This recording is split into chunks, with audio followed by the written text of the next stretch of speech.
Hey everyone, in this video I'll be breaking down the new classes that are included in the D&D Player's Handbook 2024 All-in-One Beyond mod here by Yoonmoonsik. This mod adds in the Artificer, the Gunslinger, the Illrigger, and the Psion to the game. Not only that, but it updates all the base game classes and subclasses to match the 2024 Player Handbook rule set.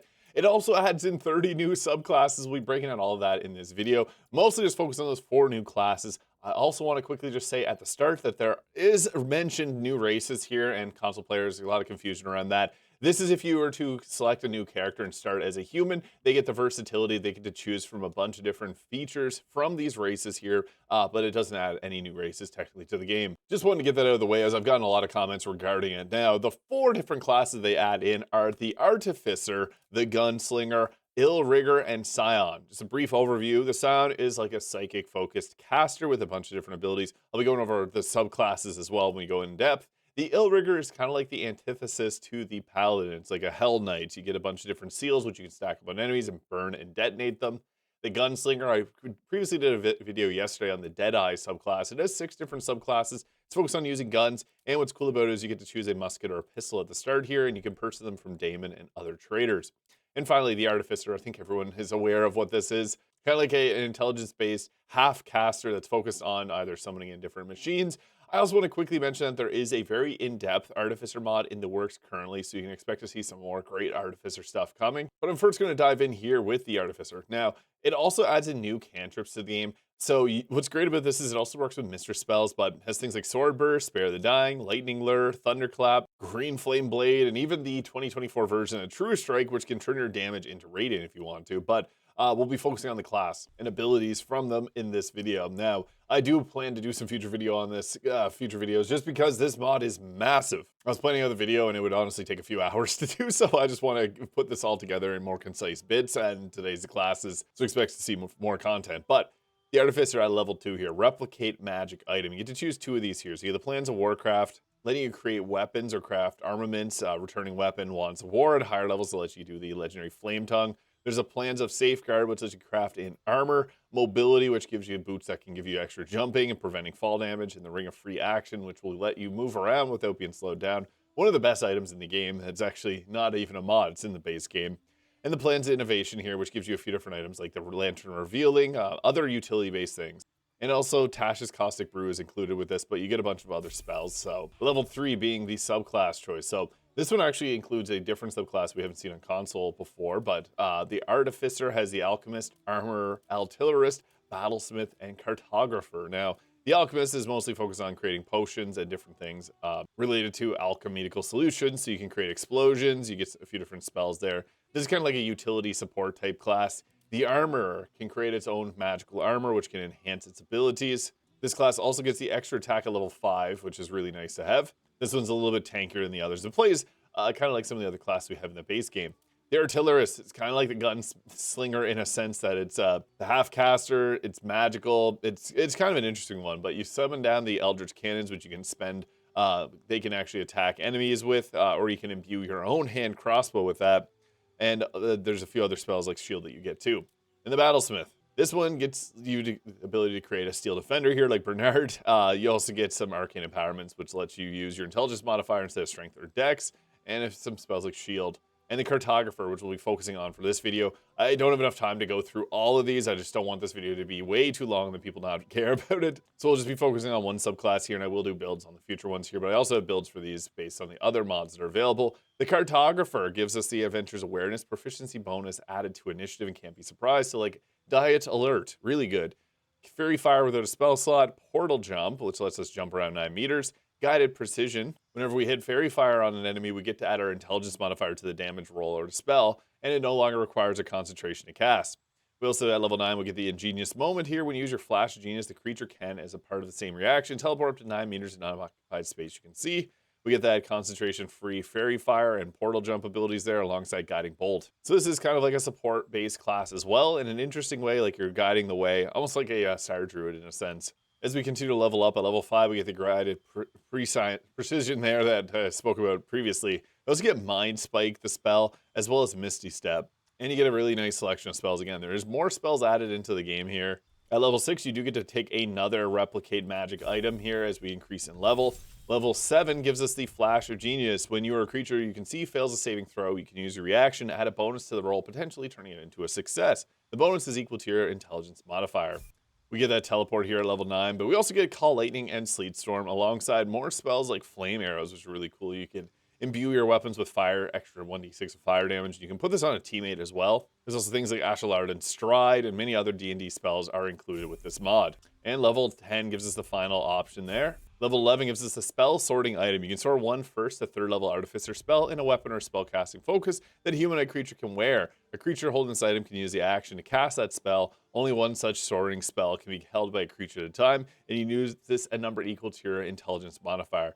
Pretty cool. So if there's a certain spell you want to give, like Fireball, you can go ahead here. I guess like Ashlar and Stride, or even like the mini Glyph Ward and Fireball. Another thing, these mods only have support up to level 12. So here is the spell sorting item. So if you want to imbue your mini Fireball there, you can go ahead with it creating this item, which you can then give to a teammate. And you can see here the different armor choices that we got to make. So pretty cool stuff if you want to give yourself that magical armor of resistance. It counts as a buff there, which gives you resistance to the physical damage types. Now this class in combat kind of feels like a wizard in a sense without the high spell casting. You do have some other tricks up your sleeves. But again, I do want to quickly mention that there is another Artificer mod with some really deep details, because the Artificer is actually very hard to make into Baldur's Gate 3, so expect something cool soon. And next up is a Gunslinger. Now, you may know the creator. They voiced Minsk, Matt Mercer. Pretty cool stuff. The Gunslinger is actually based off of, they had a fighter subclass that they made, and they ended up branching off making a full class. 6 different subclasses here. It's pretty cool. These use risk die to empower their effects. They also get advantage on initiative, push, slow, and vex on our Gunslinger weapon masteries, because this mod adds weapon masteries into the mix. You get to choose between a pistol or a musket here. And I gotta say, I do really like how the pistol looks here. There's also the musket. The musket looks very similar to the Viper carbine. If you've used that mod, it's very almost identical. Level 2 of the Gunslinger, though, gives us a critical shot, increased crit chance. It's kind of our bread and butter there. We also get Bite the Bullet, which we can use our risk die to gain temporary health points, equal to that die roll, plus our Gunslinger's level. We also get Blind Fire there, which lets you see gives you blind sight. Not magical darkness, but blind sight. And also Dodge Roll, which lets you use a risk die and a bonus action to expend 15 feet and reload any ranged weapon you're holding. Does not proc opportunity attacks. And we also get to choose Fighting Style, with shooting being +2 to armor class or attack rolls. But level 3 is when we get to choose these subclasses here. Now, interesting choices. The Deadeye here is more so focused on increasing your overall crit chance. You can expend a risk die and add to your dexterity modifier to an attack roll, which will help you with aiming. There's also the Sharpshooter stance. When you have the prone condition, you can write yourself an end prone with only 5 feet of movement speed, and you don't get disadvantage on weapon attacks against prone creatures. The High Roller, this one gives you, you can choose a skill proficiency poker face, and the Liar's Die here. You can expend a risk die, rolling a d20 on 11 or higher. The damage of your next range attack is doubled. On a 10 or lower, it's halved. So you can actually, it's kind of funny, it'll end up evening out to the average amount of damage that you normally do, but hey, some people like to use these, I guess, gambling. Secret Agent here, you get the Concealed Shot, which lets you shoot from invisible, and it does not reveal your location if you end up missing the shot. You get Disguise Self, so you can use Githyanki gear. And the Parting Shot, whenever you take dash, disengage, or dodge, you can use a risk die to make a bonus action attack, and add the risk die to the total roll on a hit. So yeah, you can get a little extra damage off that way. The Spell Slinger, this one's interesting, which you can guess. It lets you cast some spells. You also get things like the Finger Guns here, which allows you to do a bit of fire damage and knock them off balance. There's also the Trick Shot here, which I may do a video on the future, because I think is a funny one. Ranged attacks do not get penalties from high ground rules, so if you're on low ground, no big deal. And Ricochet, you instinctively calculate a precise angle and fire your weapon. The bullet ricochets, striking up to 3 enemies, using a risk die, an action, and a bonus action. Now, one thing I do want to mention is you can use arrow of many targets, so there's other options. We also get the White Hat here, which is kind of like a lay down the law. That's what I was just about to say. Basically, you can use your reaction to apply temporary health points equal to your risk die onto an ally. If they get attacked with those health points, you can then do a ranged weapon attack against that attacker. Pretty cool stuff. And you get the Steely-Eyed Aura, basically giving you advantage on the saving throw to resist the frightened condition. I'll take us through the Trick Shot, because I think this one is really interesting. Now, with this class, you do get the extra attack level 5, so it is powerful. The Gunshot here, whenever you score a critical hit against a larger or smaller creature with a ranged attack using a weapon, the projectile lodges itself in. For 1 minute, speed is halved and has disadvantage on attack rolls. And 1 turn is 60 seconds, so 1 minute is actually like 10 turns. Now at level 6, we get the gun spinning when you make a performance check or a sleight of hand check, and you can roll a risk die to add that amount to the result. So nice little boost outside of combat, makes you kind of like a rogue. And you get the speed loader. Once on your turn, you can reload a weapon with the reload property without taking an action or a bonus action. You also get evasion on this, so it is kind of like a rogue in a sense. Level 9 gives you the improved critical shot. The number you need to roll a critical hit while attacking with ranged weapons is reduced by 1, and this can stack. So that's, again, getting us another higher critical chance. Subclass feature, though, at level 10 is deflection. You can shoot projectiles out of the air. When an ally within 30 feet of you is hit with an attack, you can use a reaction and expend 1 risk die to grant that ally the benefit of the skin of your teeth maneuver against that attack, which will end up reducing the amount of damage dealt. Now, this is honestly where I think the class starts to fall off a little bit. You do have a critical chance, but you get the overkill here, which does kind of boost it up again. Whenever you attack with a ranged weapon, you do an additional 1d8 of that weapon type damage, which is nice with the Baldur armor because it ends up being doubled, so a potential max of 16 extra damage. Not bad. Level 12, don't really get a whole lot, but yeah, it's got its own unique niche. The Gunslinger is all about criticals. Now, for the most part, you're actually going to be just using your normal shoot attack often. You can vex a target, though, with your shots there, which gives advantage on your next attack roll against the target. So this plays really well if you have like a thief or a rogue, I guess I should say, on your team, because you can set up their sneak attacks relatively easily with this. So there's some fun abilities. And you can also ricochet a shot off of a target, which is cool too. And next up, personally, my favorite, the Illrigger. This is like a hell-based paladin. Fire-themed. You get your burning seals, which you can use as a seal to apply 1d6 fire damage. And this is kind of like a free action. Doesn't use your action or bonus action. You also have the Baleful Interdict, which basically you can toggle this as a bonus action and apply seals onto enemies within range. We also get the Weapon Masteries, a bunch of different choices there, and also the Vex one. The Baleful Indictment. Actually, I'm wrong, it's Interdict. So, yeah, that's a word. Baleful Interdict.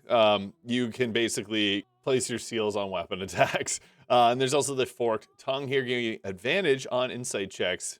Level 2 gives us our interdictions here, which we have a ton of different effects here. The Abating Seal will reduce the damage that a target takes. The Bedevil will give your proficiency bonus to saving throw before the end of the next turn. You can apply it on target. This will give temporary health points equal to your Illrigger level. The Stick's Apathy here cannot make the target so they can't receive. Whenever you burn your target with your seal, they can't take reactions. So it's kind of like your Shocking Grasp in a sense. And this will basically make it so that if there's a target that makes an opportunity attack on you, you can then also just attack without using reactions. Kind of funny. And yeah, we also got the Chain here, which will restrain a target if you use your bonus action to place a seal on them. The Conflagrant Channel expends a seal as a bonus action to teleport 18 meters in occupied space. You need to have to be level 7 or higher to take that one. The Interdiction Boon, the Shadow Shroud, I'll wait till level 7. But we also get the Combat Masteries here, which the Bravado here, it makes your armor class 10 plus Dexterity modifier and Charisma modifier. You can use a shield and gain this benefit. Does not stack with Mage Armor. Brutal. This lets you move targets and then also gain movement speed equal to the amount that you move them. The Inexorable, gain a +2 bonus to saving throws for each hostile creature within 3 meters of you to a maximum of +6. Lies, when you attack with any weapon, you can use your Charisma modifier instead of the others. Lysum, whenever you hit a creature with a melee attack, you can move without proccing the opportunity attack, similar to the previous one I mentioned there with the Interdiction. And the Unfettered, whenever you use your Baleful Interdict, its range is 18 meters instead of 9 meters. And then this will also make it so that it does not proc disadvantage on attack rolls too. The Bravado here, if you want to be tanky, that's the way to go. Now the thing is, there are 5 subclasses for this. There's the Architect of Rune, which gives you even further spellcasting with a selection of really great spells, and also there's spells that are made for this class mod. This mod is massive. It's actually insane. The Hellspeaker here, which is more so focused on crits and driving targets mad and being able to charm enemies with your attacks. You also get the Turncoat here, which will make a target be driven mad for 2 turns. They'll just attack whoever's close by. There's also the Painkiller here, which is more so focused on just being tanky. You get heavy armor proficiency. Each creature you can attack, basically giving you an attack that can deal damage to multiple targets equal to your proficiency bonus. The Grand Strategist, which gives you effects of dash and disengage with an ability without costing your actions. And the Punishment there, you can use your reaction to force the target to do a wisdom save, and then they'll take 2 to 20 necrotic damage. There's also the Devastator, basically giving you another free attack against targets. And the Grand Strategist here, again, that gives you the dash and disengage.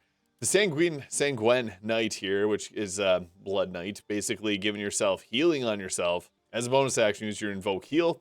We also got the Vitalize here, so each creature your choice within 9 meters gains advantage on ability checks. You can buff up your team. It's actually an interesting choice because it's kind of similar to like a Paladin in a sense, and yeah, it's a fun way to go about it. And the Shadow Master, as you can imagine, is more so stealth-based. You get advantage on your first attack on each of your turns. You can strike from the darkness, getting additional 1d4 damage against dim light or targets. Similar to the Shadow Cloaked Ring, there's also the Mask of Disguise, giving you the, again, you can use Githyanki gear for free now.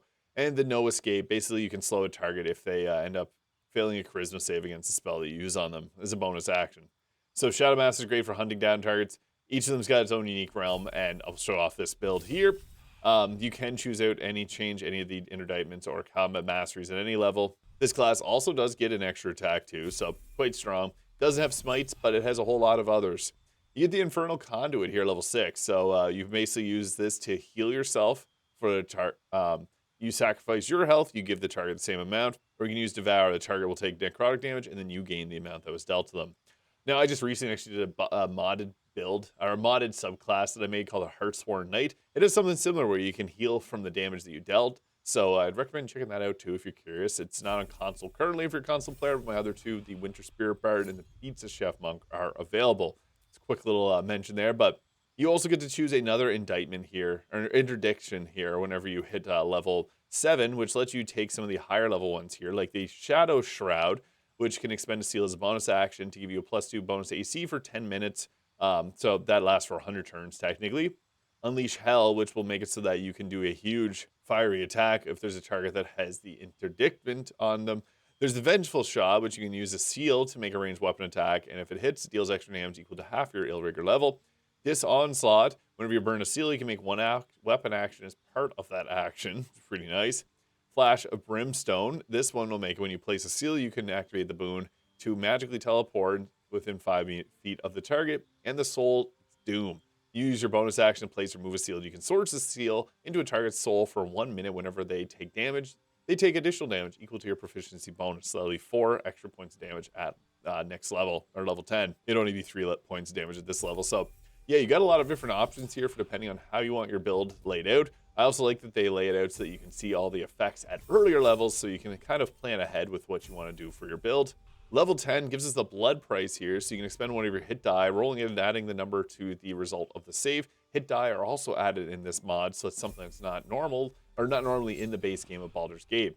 Level 11 gives us the Terrorizing Force, which lets us do cold fire, necrotic, or poison damage on attacks. Cool selection of them there. And then also, we get the subclass feature Umbral Killer. So, granting us Devil Sight an additional 3 meters of movement speed and advantage on stealth checks. Pretty crazy. And would make a dexterity saving throw to take half damage. You instead take no damage. So, yeah, we become very tanky at level 11. It's a really nice power-up. And Magical Darkness in this game is quite strong. We also get to take another interdiction here. So, yeah, a lot of really great choices between this class, and it's a lot of fun. And the seals will burn or level up as if they were a cantrip here. You also have different types of damage. So if you want to go with the burning seals, there's the Unleash Hell, so you can go ahead again and do it. The thing is, you got to be, it can only be placed against enemies that you're going against, so you have to kind of wait till you're in combat, but really like this.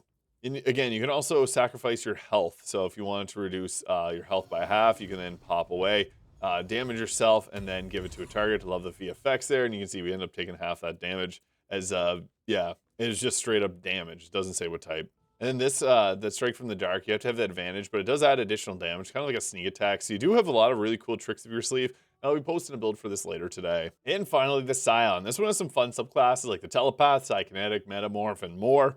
We also got Mind Sliver, one of the best cantrips, and it's very powerful here. This basically makes it so they get a 1d4 penalty to saving throws, and it does psychic damage, the best damage type in the game. Absurdly strong. You also get the Telekinetic Fling here. As choice of different cantrips and spells that you get, and also a lot of different spells that are homebrewed, or not homebrewed, but 2024 player handbook update. Level 2 gives us a Psionic Discipline here, so your Psionic powers are fueled by these die, which you get additional options level 6 and level 10. What's nice too is you can cast these and not get silenced because they're using your mind instead to cast these. Now you also get Psionic Disciplines here, so this one lets you roll Psionic Energy die up to your Intelligence modifier, and whenever you roll these, you get temporary health. So the higher our intelligence modifier, the more die we roll. Destructive Thoughts, which you can expend a number of psionic energy die. You go to your intelligence modifier and roll them, and they will take psychic damage equal to the number rolled plus your intelligence modifier. So decent bit of psychic damage extra. Devilish Tongue, when you make a charisma check, you can roll and expend a psionic energy die, adding the number to the ability skill check. It's really nice outside of combat. Sound makes for a good face of the party. When you take a wisdom check, you can expend and roll one psionic energy die and add it to the check. There's also the inerrant aim, which lets you add that die to your aim. Observant Mind, which lets you add it to a skill check from the intelligence book, or from the intelligence ability. Swift Precognition here, which you can cast a silent spell from abjuration or divination with a casting time of 1 action. You can expend a number of psionic energy die and then changes casting time into a bonus action. So kind of like a quicken spell, as the icon kind of suggests. If you're charmed, you can remove it, and the Psionic Backlash, which is an illithid ability, really nice. I think the biofeedback is really nice, and Destructive Thoughts gives you an offensive and a healing ability. And level 3, this is when we get to take all of the different subclasses that we want here. Metamorph, Psy-Warper, Psykinetic, and Telepath. There are other subclasses from other mods, so yeah, this Metamorph here, which lets you change your body around, kind of like a polymorph from Divinity Original Sin 2. You can extend your limbs, which you can either increase the range of your attacks or increase your speed, and then also change melee spells into a 10-foot range. So gives you just more range here for 10 minutes, or 1 minute for 10 turns. You had Organic Weapons here, which lets you use Bone Blade, Flesh Maul, Viscera Launcher. You extend your limbs again, and then there's also a bunch of different healing spells. Metamorph's interesting. It's kind of like, again, polymorph from Divinity. Now, the Psy Warper gives you some teleportation. You get use Misty Step in equal to your Sonic Power dies. You get Warp Propel there as a bonus action. You can teleport a target. And then you also got a bunch of different mobility choices and Shatter. Psykinetic here gives you the ability to push or pull a target without expending your psionic energy die. And you also get a Telekinetic Bolt, which can deal a little extra damage and do the same. You also get Thunderwave, Barkskin, Cloud, and Daggers. And the Telepath. This basically gives you your defensive ability here, which you can use your reaction to use a psionic energy die to minus that off of the attack roll to protect yourself. You also get Bane, the command spell, Mind Spike, and Detect Thoughts. I think that this is the best spell list, and it's good because it does have some that are useful for the face of the party. I'm going to go over to the Metamorph, though, because I think this one is really interesting. And again, really great spell list for this class. Level 5 gives us the Sonic Restoration, which lets us restore our Sonic Energy die. And also, this is the choice level 3 spells that we get here. And again, they do have their own unique ones here, so you can use things like the Telekinetic Rush, which knocks targets prone, does 5d6 force damage. You can also take another Sonic Discipline. Level 6 gives us the Flesh Weaver, which gives a +2 bonus to armor class when we use Extend Limbs. We also get an extra attack from our subclass, and War Magic, which lets us do a cantrip and an attack alternatively, which I think is a really nice choice. Level 7 gives us a Psionic Surge. Whenever you expend a Psionic Energy die, you regain your bonus action. We also get the Polymorph and Stone Skin, which make perfect sense for this. There's also Ralutham's Psychic Lance, 76 psychic damage, very powerful. And also Tasha's Mind Whip is really cool. And interestingly enough, it has 2 different icons here. I know how that happens. It's kind of cool. You also get Contagion here, which is different in the 2024 Player's Handbook, which does necrotic damage and poisons them a lot better in certain ways. It previously used to not aggro enemies, so you could use it outside of combat. It's kind of funny. Now, for level 5 spells, you can see that we got the following here. We also have things like the Circle of Scarlet. Level 10 gives the mutatable form. When you use Extend Limbs, you gain the benefits of your choice. So we can choose what benefits we get. You can also get resistance to physical damage types, advantage in Constitution saving throws with the Stony Epidermis, so that's really, really nice. There's also Superior Stride. You can take the dash and disengage as a bonus action. And there's also the Unnatural Flexibility, bonus 1 armor class. Your body, along with any equipment you're carrying, becomes pliable. You can move through spaces narrow of 1 inch. And also, if you have Restrain, you get advantage on the saving throw. You also get to choose more spells and options here. And another Psionic Discipline as we proceed to level 11, which gives us just another choice in spell here. At level 6, things like Blade Barrier and others. Actually, Synaptic Static is pretty crazy. And this is another spell that has 2 different icons depending on where you're mousing at. So yeah, a lot of different spells are included with this, which is really fun. I really just like the different options that you get for these spells. Things like Ralutham's Psychic Lance can be really fun. You do get some powerful abilities here, and it also does nerf a lot of things from the base game. There's a Psychic Lance there, which is affecting him with that debuff, which will incapacitate the target. It's pretty crazy. So yeah, really nutty. Then we also have the different Bone Blades and Flesh Maul, Viscera Launcher here, so you can use these to give yourself the special ability. And that's what the Flesh Maul looks like there. Gross hand for the icon, but yeah, the Psion comes with a lot of different psychic-based abilities. It's the first time we actually have it on console, which is really nice, and a lot of people have been looking forward to it, as there's multiple different ones that are on PC. And it comes with like that Mr. Spells built in. So you have the not Mr. Spells built in, but similar concept to Mr. Spells for console. So it's great to now have some other options for classes and spells. Now, that is just one small portion of the Player's Handbook 2024 All-in-One Beyond. Yeah, this one, just to talk about the classes, took half an hour, and I was trying to get through it quickly so I didn't waste anybody's time, but I will be also covering the 30 different subclasses that are included, the changes to the base game classes. I'll also talk a bit about some of the other things that are added in with this mod. So let me know what you'd like to see next from the Player's Handbook 2024 All-in-One Beyond by Yoonmoonsik. I hope you guys all have an amazing day, and we'll catch you in the next video. Subscribe if you enjoyed.